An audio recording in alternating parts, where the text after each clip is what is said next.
एके दिवशी काय झालं, आमचे आहो आले आणि म्हणाले की आपण दर सोमवारी महादेवाच्या मंदिरात जाऊ. मी म्हटलं विचार तर खूप चांगला आहे.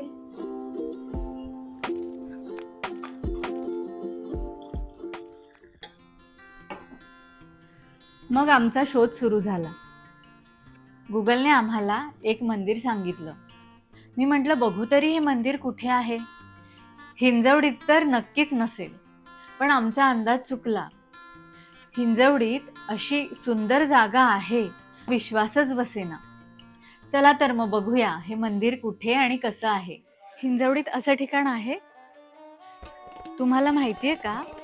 हे आहे हिंजवडीतलं ग्रामदैवत श्री म्हातोबा मंदिर. हे साधारण 300-400 वर्ष जुनं मंदिर आहे.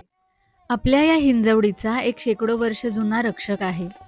शेकडो वर्षापूर्वी जेव्हा इथे एकही IT पार्क नव्हतं, फक्त शेती आणि गावरान रस्ते होते, तेव्हापासून श्री म्हातोबा इथे उभे आहेत.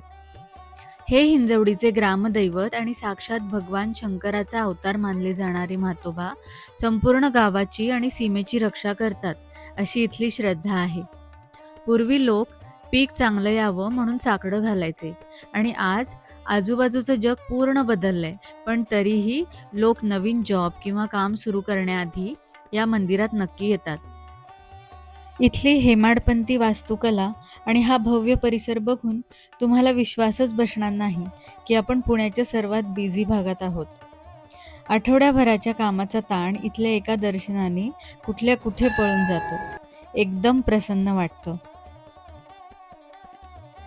हॅपी रोमिंगकडून तुम्हा सर्वांना महाशिवरात्रीच्या खूप खूप शुभेच्छा. हर हर महादेव.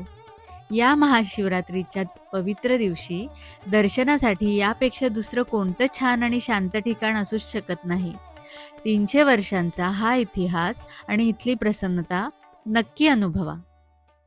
पाहिलं का मंदिर? मग कधी येता इथे दर्शनाला? लोकेशनची लिंक मी डिस्क्रिप्शनमध्ये देते. दर्शन झालं की लगेच कमेंटमध्ये सांगा कसं वाटलं. तुमचे विचार ऐकायला आवडतील मला. दर आठवड्याला आम्ही असे व्हिडिओज घेऊन येत असतो. तर अशा हिडन जेम्ससाठी आणि ट्रॅव्हल डेस्टिनेशनसाठी लगेच फॉलो करा. Happy roaming. व्हिडिओ शेवटपर्यंत पाहिल्याबद्दल खूप खूप आभार. तुमच्या सततच्या पाठिंब्यामुळे हॅपी रोमिंगने आज 2000चा टप्पा यशस्वीरित्या पार केला आहे. आम्हाला आमच्या इंस्टाग्राम आणि फेसबुक पेजवरही नक्की फॉलो करा. व्हिडिओ पाहण्यासोबतच तुमच्या प्रतिक्रिया कमेंट्सद्वारे नक्की कळवा. तुमच्या प्रतिक्रियांमुळे आम्हाला आणखी नवनवीन आणि माहितीपूर्ण व्हिडिओ बनवण्यासाठी प्रोत्साहन मिळतं. खूप खूप धन्यवाद.